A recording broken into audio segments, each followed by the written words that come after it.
Now, how are we in India concerned with this? There are many civil wars ongoing today, from Syria to Africa to Sudan to Ethiopia. But how are we more concerned with Afghanistan? Just because it is located in Asia, or is there something more to that?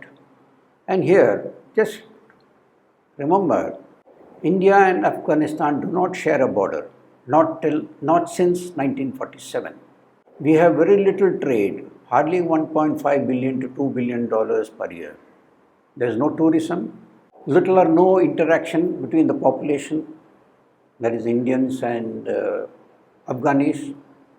Though many Afghan families are settled in India and many students come to India for studies. I think as on date about 12 to 15,000 students, Afghan students are in India. Afghanistan does possess a lot of mineral wealth, but on date, a great deal of work is required to get them over the ground, and great deal of resources are required to make those mines really productive.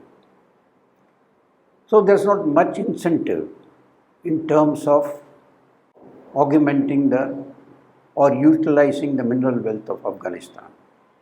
Now here is a small map of India and Afghanistan. As you can see, the green India, there is a lightened green patch of India also, which is the area occupied by Pakistan and China. The portion in red, that is Afghanistan. As you can see, we are quite at a distance from Afghanistan. We have no common border. Afghanistan has been used as a training ground for terrorist organizations. So Pakistan and Afghanistan together will continue to organize terrorists, and many of them will be diverted to Kashmir and Punjab.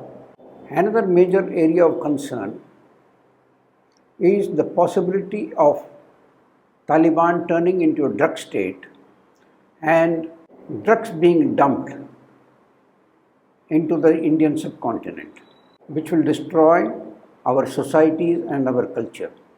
A reintroduction of Taliban in Afghanistan will ensure it becomes a camping ground for terrorist organizations. They will come in pouring in from all countries in this world. It will become a training ground and a training area for terrorist organizations. Being a major drug producer, drug mafia will move in. There will be criminal gangs, and they will be hiding weapons of all categories, shapes and types, and be a potent danger for the entire South Asia.